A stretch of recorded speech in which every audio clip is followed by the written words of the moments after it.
Palike naman po ng video. Malaking tulong na po ito sa akin. Maraming salamat. Ang nakaraan, dahil walang nagawa ang ating bida sa alok ng Marquez na sumama ito sa pagtitipon. Labag man sa kanyang kalooban ay naririto na ito nga ayon, at mainit ngayon ang tingin sa kanya ng mga maharlika dahil sa pabor ng Marquez rito. Pagpapatuloy, hindi na malaya ni Ghislaine na ang katabi niyang si Rosalyn ay marahang tumawa, isang tunog na tila musika sa gitna ng mga bulungan sa bulwagan. Hehe, tila sikat ka na Baron Ghislaine, hindi po ba? Ang mahinang sabi nito, may halong panunukso sa kanyang tinig. Umiling lamang si Ghislaine, bakas sa kanyang mukha ang matinding pagod na hindi dulot ng pisikal na gawain, kundi ng bigat ng mga matang nakatitig sa kanya. Ang ganitong klase ng kasikatan, mas gugustuhin ko pang ipasa sa iba. Ang paraan nila ng pagtingin sa akin, para akong lalamunan o susunugan ng buhay, sabi nito dahil kitang-kita na minamate siya ng mga maharlika sa paligid. Nakita na ng lahat na magaling ka nga, at narinig na rin nila ang anunsyo na ang aking ama na ang iyong tagapagtangkilik. Siyempre, hindi sila mananahimik na lang. Ang bawat isa sa kanila ay nag-aabang ng tamang pagkakataon, nagpipigil lamang sa ngayon, banta ni Rosalyn sa ating bida. Kaya nga sinabi kong ayos lang kahit walang selusalo, bulong ni Ghislaine, puno ng pagsisisi. Dahil dito, mas lalo lang akong makikilala at pag-uusapan. Isang maliit na tawa na naman ang kumawala sa mga labi ni Rosalyn dahil sa pagrereklamo ni Ghislaine. Bihira ang mga pagkakataong tulad nito, isang pagtitipon kung saan maaaring makipag-ugnayan sa iba't ibang tao, anuman ang kanilang paksayon o katayuan sa buhay. Ngunit heto si Ghislaine, buong pusong minamasama ang napakahalagang oportunidad. Habang pinagmamasdan niya ito, lalo siyang humahanga sa kakaibang pagkatao ng Baron. Gayunpaman, nararapat lamang na batiin ninyo ang mga taong sadya talagang pumunta para makita kayo, Baron, sabi ni Rosalyn sa ating bida. Oo, kailangan nga, sagot ni Ghislaine kasabay ng isang malalim na buntong hininga na may bahid ng pagkayamot. Sa kabila ng lahat, siya pa rin ang sentro ng pagtitipong ito. Ngayong formal na siyang nakipag-alyansa sa paksayon ng mga royalista, tungkulin niyang batiin man lang ang mga taong kasama niya na ngayon sa iisang bangka. Nakaluwag sa kanyang dibdib na ang lahat ng mahahalagang kinatawan ng paksayon ng mga royalista ay narito na, kaya hindi na niya kailangang lapitan ang bawat isa sa kanila. Ngunit may isang malaking problema pa ring natitira, sino ang una niyang babatiin sa kanila? Kahit sa loob ng paksayon ng mga royalista, mayroon pa ring mga pagkakahati. Nagkakaisa sila sa iisang layunin na labanan ang Ducado, ngunit hindi ibig sabihin nito ay pare-pareho na ang kanilang mga interes at kagustuhan. Pasimpleng sinulyapan ni Ghislaine ang mga kinatawan ng bawat paksayon. Kilala ko na ang konde at kondesa ng Aylesbury. Ang paksayon na pinamumunuan ni Mariel ay malalim ang ugat sa sektor ng negosyo sa kabisera. Ito ay isang pagtitipon ng mga maharlika na kayang makipagsabayan sa sinuman pagdating sa yaman. Sa banda roon ay si Conde Below Norton, ang panganay na anak ng Chancellor ng Kaharian at ang punong mahistrado ng kabisera, na kumakatawan sa mga burokrata. Dahil kontrolado nila ang mga batas at administrasyon, ang impluwensyang pampulitika ng paksyong ito ay hindi matatawaran. Pati si Marquess Maurice Macquarie ay naririto. Ang Master of Arms ng Kaharian at ang Commander-in-Chief ng Royal Army. Ang paksyong ito, na responsable sa lakas militar ng kaharian, ay sinusuportahan ng karamihan sa mga commander ng hukbo na sumusunod kay Marquess Macquarie. Nangangahulugan ito na ang kapangyarihan ni Marquess Branford ay sapat na para magdala ng ganito kalalaking pangalan sa salusalo. Halos lahat ng matataas na maharlika na kumokontrol sa administrasyon, militar, at pananalapi ng kaharian ay naririto. Sila, walang duda, ang mga susing manlalaro na nagpapatakbo sa makapangyarihang kaharian ng Luthania. Habang nakapagpapanatag ng loob na magkaroon ng ganito katatag na suporta, sa sandaling ito, hindi niya maiwasang isumpa ang impluwensya ng Marquess. Isang mahabang buntong hininga ang kumawala sa mga labi ni Ghislaine. Kahit sino pa ang una niyang batiin, tiyak na mamamasamin ito ng iba. Dahil sa napakalaking kapangyarihan na hawak ng bawat isa sa kanila, ang makuha ang kanilang galit ay maaaring magdulot ng mga problemang mahirap ayusin sa hinaharap. Nang magtama ang mga mata ni Mariel at Ghislaine, tinakpan ni Mariel ang kanyang bibig gamit ang pamaypay at matamis na ngumiti. Halatang-halata na gusto niyang makita kung ano ang gagawin ni Ghislaine. Sok, siguradong aliw na aliw ang mga manunood, isip-isip ni Ghislaine. Umiling siya at inilipat ang kanyang tingin. Si Conde Below Norton, na kanina pa may ibinubulong sa Minister of Protocol, ay ngumiti ng magtama ang kanilang mga mata. Alam ng lahat sa kabisera na mahal niya ang kanyang pamangkin na si Rosalind. Tila nagkaroon siya ng magandang pagtingin kay Ghislaine dahil sa pagpapagaling nito sa sakit ni Rosalind. Sa kabilang dako naman ni Below ay nakatayo si Marquess Maurice Macquarie, nakahalukip-kap at may makapal na balbas. Nako, napakasakit ng ulo kausap ng isang taong nagtatampo na ganito. Kahit si Marquess Branford ay hindi nakikialam para mamagitan, na para bang gusto rin niyang makita kung ano ang pipiliin ni Ghislaine. Seryoso, sinusubukan talaga nila ako, ha? Sige, gagawin ko na. Nagpa siya si Ghislaine at humakbang pasulong. Lahat ng mga maharlika ay nanood sa kanya, puno ng tensyon at atensyon. Nilapitan niya si Conde Aylesbury at magalang na yumuko. Bagamat si Mariel ang may tunay na kapangyarihan, opisyal na ang Conde ang pinuno ng pamilya. Ako po si Baron Fenris. Inaasahan ko po ang inyong suporta mula ngayon. Oo. Ako rin, inaasahan ko iyan. Kung kailangan mo man ng aking tulong, sabihin mo lang. Maraming salamat po. Ngumiti ng may kasiyahan si Conde Aylesbury. Karaniwan siyang itinuturing na mas mababa kaysa sa ibang mga pinuno ng paksayon. Ngunit ngayon, si Ghislaine, na may suporta ni Marquess Branford, ay pinili siyang batiin muna. Ang kilos na ito ay lubos na nagpataas ng karangalan ng Conde. Ito ay isang regalong mas mahalaga kaysa sa anumang ginto o kayamanan. Sapat na para makalimutan niya ang tungkol sa nalintang ugat ng Mandragora. Ho, tunay ngang matapat ang aking nakababatang kapatid, sabi ni Mariel habang marahang iwinawagayway ang kanyang pamaypay at tumatawa. Nagkibit balikat si Ghislaine. Hindi mo ako dapat tawaging ganyan sa isang formal na pagtitipon. Ano naman ngayon? Ano pa man, salamat sa pagliligtas sa aming karangalan. Bumantong hininga si Ghislaine at nagreklamo. Ano bang napakahalaga sa karangalan na iyan? Nakakapagod talaga ito, pagrereklamo ng ating bida, dahil ayaw niya ng mga ganitong formal na pagtitipon. Gayunpaman, kung plano mong manirahan sa kabisera, kailangan mong masanay. Ngayon din, nagpapasalamat kami, ngunit siguradong mahihirapan ka mula ngayon. Itinago ni Mariel ang kanyang mukha sa pamaypay, at ginamit ang kanyang mga mata para ituro si Maurice. Nakatitig ito ng masama kay Ghislaine, hindi man lang sinusubukang itago ang kanyang pagkadismaya. Malakas na umubo si Maurice, sinisiguradong maririnig siya ni Ghislaine. Ang lakas ng loob niyang baliwalain ang isang taong kumokontrol sa militar ng kaharian. Hindi na nakakaaya-aya na may ugnay sa isang paksayon tulad ng mga Aylesbury, na puro pera lang ang alam. Ang isiping mas mababa pa siya sa kanila ay isang bagay na hindi niya kailanman inakala. Isang probinsyano na sa negosyo lang magaling, Ang magkakauri ay nagkakasama-sama. Gayunpaman, kung mayroon siyang kahit kaunting pag-iisip, sa inyo siya sunod na lalapit. Marquess, pagpapakalma ng mga maharlikang malapit kay Maurice. Ngunit, ang kanilang mga pagsisikap ay nauwi sa wala nang lumingon si Ghislaine para kausapin si Below. Si Below naman, na tila hindi apektado sa pagiging pangalawa, ay sinalubong siya ng isang palaging nakangiting mukha.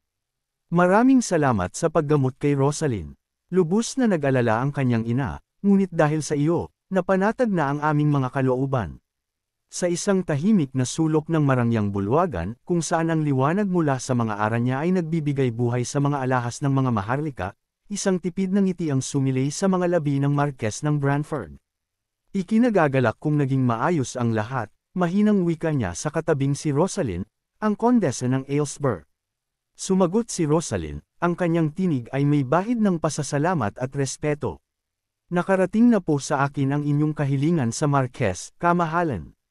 Gagawin ko po ang lahat ng aking makakaya upang mapabilis ang paglutas sa mga usapin tungkol sa kalakalan ng mga alipin at sa buwis.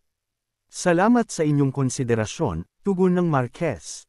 Ngunit habang sila'y payapang nag-uusap, sa di kalayuan, tila sesabog sa pula ang mukha ni Maurice, ang Supreme Commander ng kaharian. Sunod-sunod ang kanyang pagbuga ng hininga, halos umuusok ang ilong sa tindi ng panggigigil. Ang mapunta sa isang tabi, samantalang naririto ang lahat ng maimpluwensyang maharlika ng kabisera, isa itong malaking kahihiyan. Isang insulto, sabi nito dahil hindi siya nilalapitan ng ating bida. Kaya't nang sa wakas ay nilapitan siya ni Ghislaine, hindi na napigilan ni Maurice ang kanyang pagkainis. Tinitigan niya ito mula ulo hanggang paa, at nagsalita ng may paghamak. Bilang anak ng isang Margrave, hindi ba't dapat lang na ako, ang Supreme Commander ng buong kaharian, ang una mong lapitan? Kayo bang mga taga-Hilaga ay walang alam sa kung ano ang tama at mahalaga? Isang blankong tingin lamang ang isinukli ni Ghislaine, ang kanyang kalmadong mukha ay lalong nagpainit sa ulo ni Maurice. Marami pa po akong dapat matutunan. Sana po ay turuan ninyo ako sa hinaharap. Ang payapang sagot ni Ghislaine ay parang gasolinang ibinuhos sa nag-aapoy ng galit ni Maurice. Nagngalit ang kanyang mga ngipin. Huwag kang masyadong magmalaki dahil lang sinusuportahan ka ng Marquess ng Branford. Isang salita ko lang, kaya kitang durugan at tapusin kahit anong oras ko gusto. Sisikapin ko pong hindi mangyari iyon, walang kabuhay-buhay na sagot ni Ghislaine. Titingnan natin. Matapos iwanan si Maurice na tila asong nagngangalit, bumalik si Ghislaine sa kanyang upuan. Ahem, halos walang tigil sa pagtungga ng kanyang inumin si Maurice, hindi maitago ang nag-uumapaw na pagkasuklam. Hindi na niya matanggap na ang isang hamak na taga-bukid ay suportado ng Marquess ng Branford, at mas lalo siyang ninis nang makilala niya ito ng personal. Sa tabi ng kumukulong si Maurice, ang ibang mga maharlika ay nagbulungan, sinusubukang pakalmayan siya habang pasimpleng naghahanap ng dahilan. Marahil ay dahil malapit talaga siya sa Kondesa ng Aylesbury. Hindi ba't magkamag-anak din ang Conde Norton at ang Marquess ng Branford?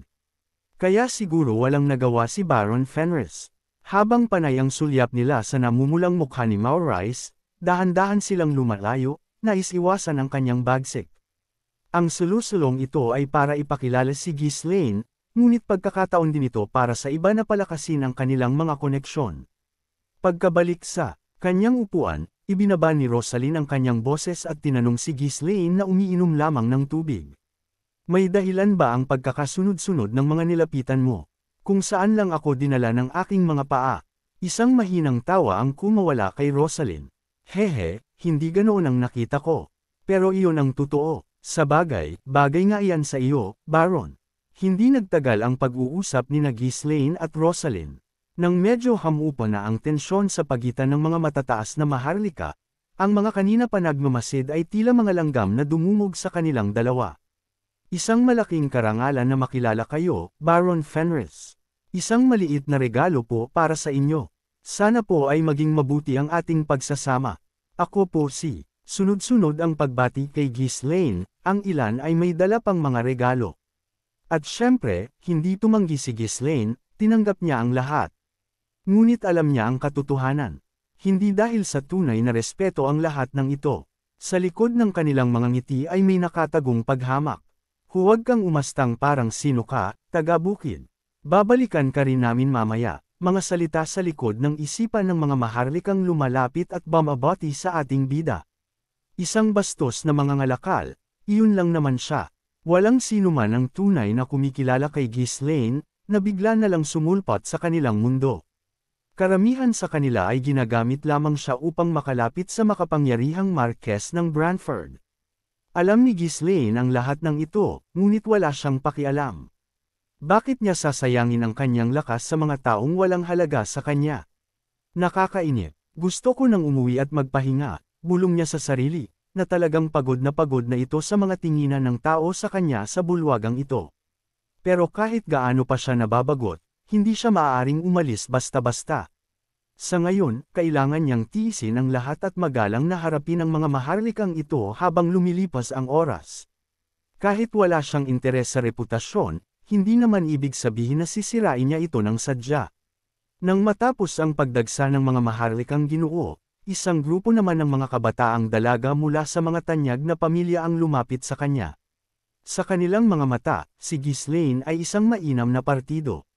Kaysa naman ipilit na ipakasal sa isang kung sinong estranghero, mas magandang subukang akitin ang binatang taga-probinsya na nasa kanilang harapan. Hindi man maganda ang kanyang pinagmulan, at isa lang siyang maharlika mula sa probinsya, pero isa pa rin siyang kamahalan, hindi ba? Bata pa, at gwapo naman, sabi ng mga dalaga na target ngayon ang ating bida. Medyo kulang sa mga katangian, pero kung ang Marquess ng Branford na ang nasa likod niya, hindi siya basta-basta. Kaya't pinalibutan nila si Ghislaine, sabik na makipag-usap. Mayroon na po ba kayong kasintahan o minamahal, Ginoo? Tanong ng mga dalaga na may halong pang-aakit pa, kulang na lang ay ibuka nila ang kanilang kasuotan sa dibdib para ipakita ito sa ating bida. Wala, malamaya at walang kasigla-siglang sagot ng ating bida. Kung ganoon, may plano po ba kayong makipagkasundo o manligaw? Tanong ng mga dalaga sa ating bida. Wala, pag-uulit na sagot nito na talagang hindi naapektuhan sa ginagawang pang-aakit ng mga dalaga sa kanya. Naku naman, dapat mayroon. Ang daya ninyo, sabi ng mga ito na may tinig pabebi na boses. Wala, muling tugon ng ating bida na parehas na salita lamang ang binibitawan nito. Walang ganang sumasagot si Ghislaine, bakas sa kanyang mukha ang pagod at pagkainip. Ngunit sa mata ng mga dalaga, ang kanyang kilos ay tila isang kakaibang karisma, iba sa mga lalaking nakasanayan nila. Naghagikikan sila at patuloy siyang binombahan ng mga tanong. Sa isang tabi, si Rosalind, na natabunan na ng mga dalaga, ay bahagyang itinago ang mukha sa likod ng kanyang abaniko at nagngalit ang mga ngipin. Pigilan mo ang sarili mo, Rosalind. Magandang araw ito, hindi, pero nakakainis ang mga walang modong ito, sabi ni Rosalind na naiirita sa mga kababaihan na parang bubuyog na lumapit kay Ghislaine, na hindi malaman kung naiirita ba ito o nagseselos. May mga nagsasaya, may mga naiinggit, may mga nagchichismisan, at may mga pasimpleng sumusulyap, isang tipikal na eksena sa anumang pagtitipon ng mga maharlika. Hanggang sa dumating ang isang hindi inaasahang bisita. Ang tagapaglingkod na nagbabantay sa pinto ay nag-anunsyo ng isang pangalan sa nanginginig na tinig. Na nandito na po ang Biskonde. Sigaw ng bantay sa pinto ng bulwagan, na mukhang isang napakataas na tao ang paparating.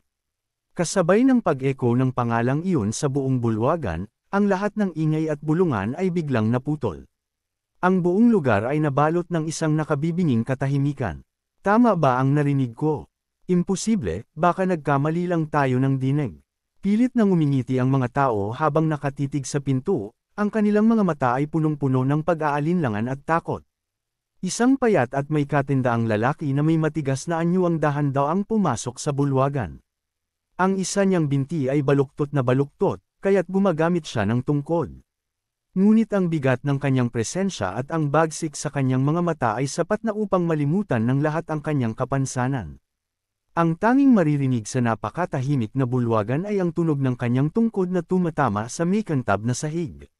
Nag-iba ang anyo ng Marquess ng Branford, ang kanyang mga kilay ay nagsalubong habang masama niyang tinitigan ang paparating na lalaki. Ang mukha naman ni Ghislaine ay tumigas na parang bato sa sandaling makita niya ito. Pinigilan niya ang nag-aalab na pagnanasang pumatay na kumukulo mula sa kaibuturan ng kanyang pagkatao. Ang demonyong iyan, sambit ng ating bida na talagang galit na tila ba'y may masama itong karanasan sa kamay ng taong nakikita niya sa harapan. Bagamat ngayon niya lang ito nakita ng personal, narinig na niya ang pangalang iyon ng hindi mabilang na beses sa kanyang nakaraang buhay. Isang lalaking kilala bilang, ang Pile na Diablo, tanyag sa kanyang mga kaaway dahil sa kanyang tusong mga plano at kalupitan. Si Raul Joseph, ang Biskonde. Ang lalaki, isang malapit na alagad at utak ng Delphine Duchy, ay nagpakita sa pagtitipon ng pro-royal faction, ang kanilang mortal na kaaway sa politika. Ngayong naririto sa bulwagan o pagtitipon ang isa sa mga mahahalagang tauhan ng angkan ng Delphine na mortal na kalaban ng ating bida, magagawa pa kayang magkontrol ni Ghislaine, o lulandag na ito para pugutan ito ng ulo. Abangan! Huwag po sana ninyong kalimutan ang mag-like, share, at mag-comment sa ating video. Maraming salamat!